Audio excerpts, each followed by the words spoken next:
Hi everyone, this is Ibarionex from the Candid Frame, and Happy New Year. I'm going to get back into this year talking about images, using images submitted by listeners to the Candid Frame Flickr pool. And if this is the first time that you've found this channel, what I do here is that I pull images from listeners who listen to my podcast called The Candid Frame. It's something I've been producing for the last almost 14 years. And on that show, I talk with photographers about their work and their career. But I wanted to use this YouTube channel to talk more about photographs, and I decided to just solicit images from people who listen to the show. And what I do is I'll pull three images and I'll come up with a topic, and then I'll use those images to sort of illustrate a point. And today I'm going to be talking about considering what else is in the scene, what else is in the frame that you can consider for your photograph. One of the things that we do early on when we make a photograph is that we see our subject and we take the picture. But we really don't pay attention to everything else that's in the frame. So you usually get surprised that the image is kind of lackluster, or you have some big distractive element in the background or the edge of the frame that completely ruins the shot. But as you get more advanced and get more sophisticated with your photography, you discover that the other elements in the scene, the background, the foreground, little figures or physical elements in the scene, can really add to the strength of the picture and make it a lot more interesting than just a picture of somebody walking down the street or or anything that's just photographed sort of in isolation. And I have three images here that I think really do well to illustrate the point. So let's take a look. Okay, here we have a shot by Ankur Garg.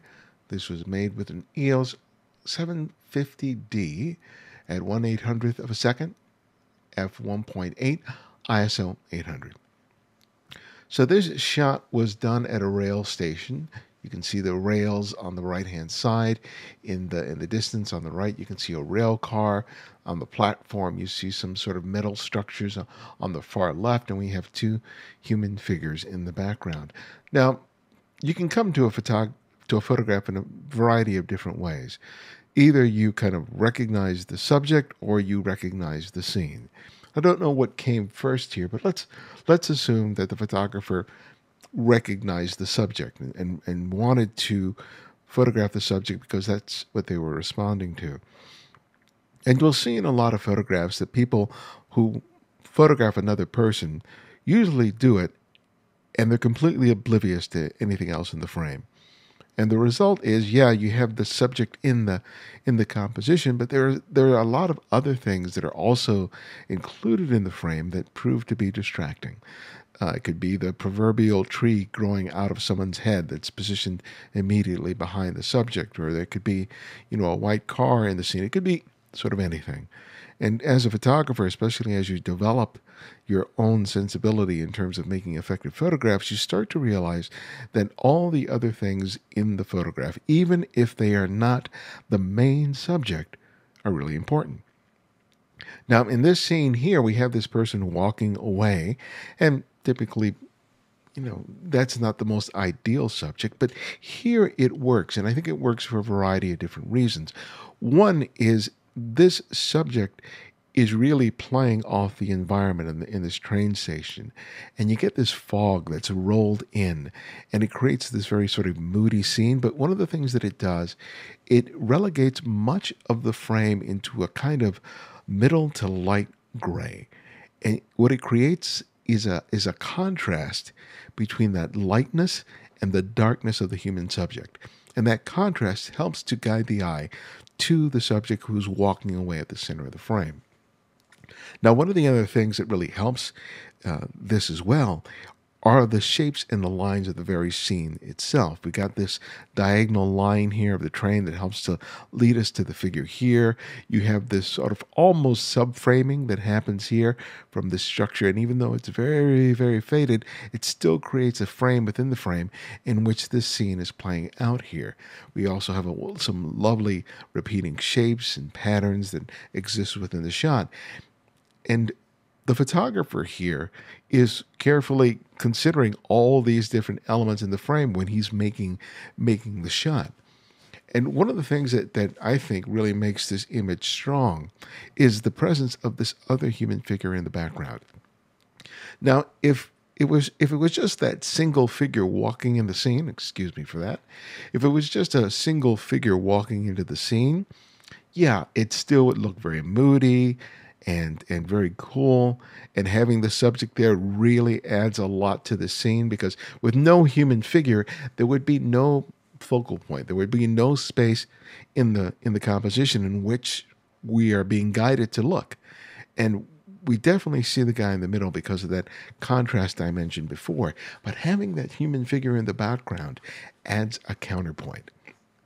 And even though that human figure in the distance is very small and almost imperceptible, those two figures play off of each other, and it gives a sense of story, of narrative to them. Even though I know this probably wasn't happening, but you get the sense of a mystery novel, like a mystery movie, like a Hitchcock, where the figure is in the distance following someone else. It's implied here. I mean, I'm not suggesting that that's what actually was happening, but you can see how the fog, the limited tonality of the entire image works together to create that sort of mysterious mood. And you can see how, yes, the subject may have been the point of interest here that may have led the photographer to raise the camera and make the photograph. But Ankur here was also still thinking about all the other elements in the frame, and thinking about how can I get them to play off each other, which I think is the reason this image works as well as it does. Now, next we have a picture by Lionel Brent, and this was created with a Leica M at 1/750th of a second, f/16 ISO 400. Now, let's take a look at this image in complete reverse of the first one. In the first one, I emphasized that maybe the subject of the man walking down the platform was the point of interest. Let's assume, for argument's sake, that what's happening here, it was the overall scene that drew Lionel's attention. It could be the human figure in the center of the frame that launched Lionel into a series of choices to make this photograph, but for the purposes of this discussion, let's assume that it was just the scene. And there's a wealth of stuff here. We have the camper on the left and the shadow it creates on the dark ground on the left-hand side. We have a structure on the right where we have, I think, two or three pieces of wood that are leaning on it. Just behind there, you have the awnings. You have those rolling clouds in the distance, as well as the foam from the waves crashing onto the beach, and in the distance, the sea as it leads off into the horizon. Now, just as a landscape, it's really a beautiful scene with all those elements that I just mentioned.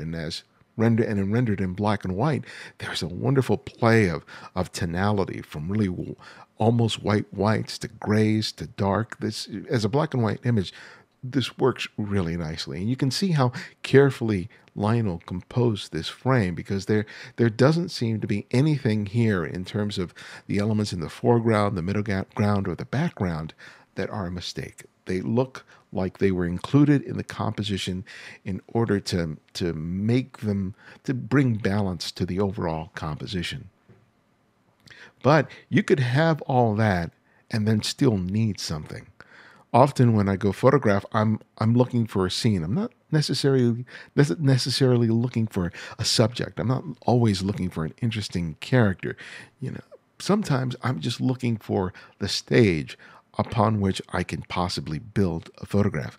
And this is an amazing stage, especially because Lionel is putting together all these disparate elements that normally don't have any relationship to each other, but within the context of the photograph do. So now here, that added element that really takes that shot to another level is the human figure in the very middle of the frame. And even though that subject is very, very small and takes such a small percentage of the entire frame, the body language that's produced by that person is the flourish, is the gesture that takes this shot from just being sort of a landscape shot into being something more. It becomes a really much more interesting photograph, because that figure not only provides a sense of scale, but there's a moment that's actually happening. And we get a sense of just the scope of this entire scene by this small human figure, who's almost insignificant. But adds a sense of story to this shot.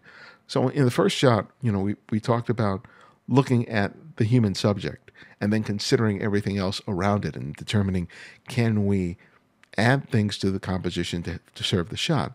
Here we're looking at the overall scene and thinking, okay, now we just need a small element to complete the shot. And it can be, in this case, it's the young person or boy, I'm assuming it's a boy, in the very center of the frame. So you can see, you can come to a shot from any direction. You can come from observing the scene and then waiting for that telltale element that helps provide the gesture and the flourish. Or you can see the subject and then you carefully consider what else is in the background and try to make it work in order to make a really interesting shot. Now, lastly, we have a shot by Nadav Gazit. There's no XF data here.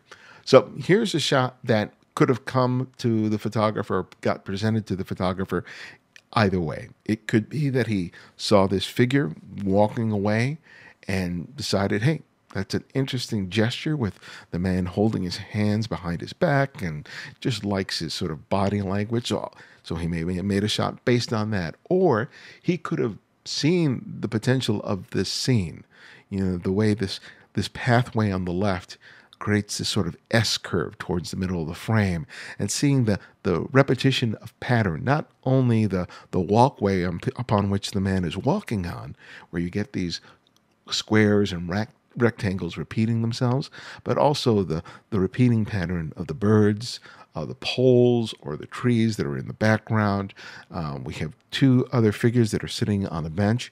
This overall scene could have inspired the photographer in any myriad of ways, but it's how he puts them all together that makes this shot effective.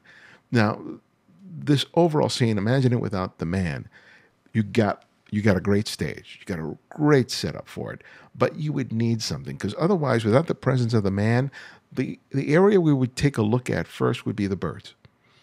And I don't know if that image would work as well, because this space here would be largely a negative space where not a whole lot is happening besides the pattern. Right? So having this person walk into the scene is really essential for the shot to work as effectively as it does.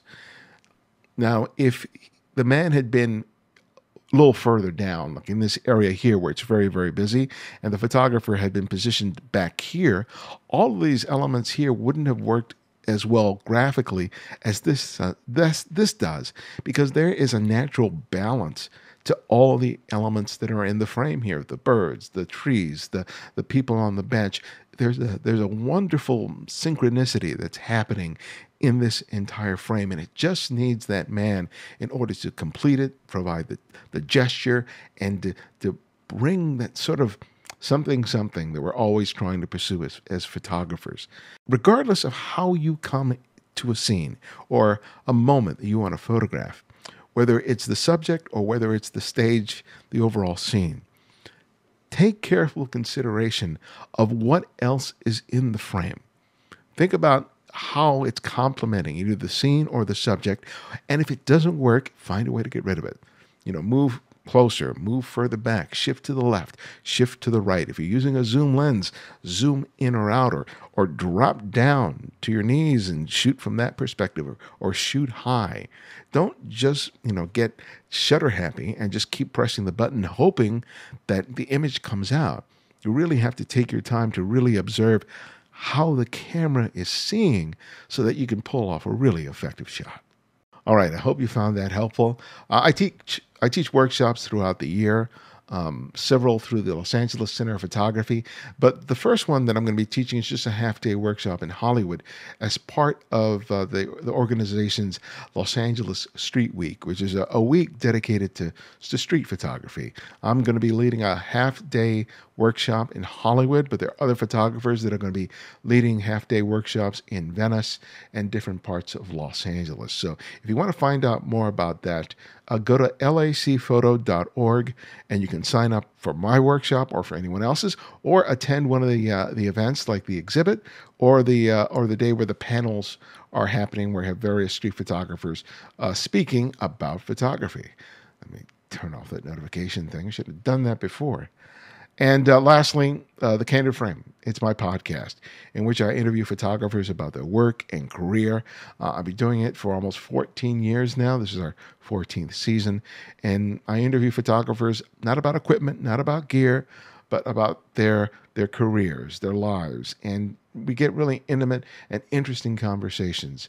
We've started the year really well. We've had 2 interviews right now for 2020. And we're going to have a 500th episode in a couple of weeks. But check us out. You can find us at thecandidframe.com, or you can, stream it over here through YouTube, or better yet, get the Candid Frame app, which is free. It's available for both Android and for Apple iOS. And there you have access to the entire archive. And if you like what you're seeing here in this video, give us a thumbs up, subscribe, and hit that bell. Just make sure you get notified the next time a video comes up. Thanks a lot for watching, and I'll see you next time.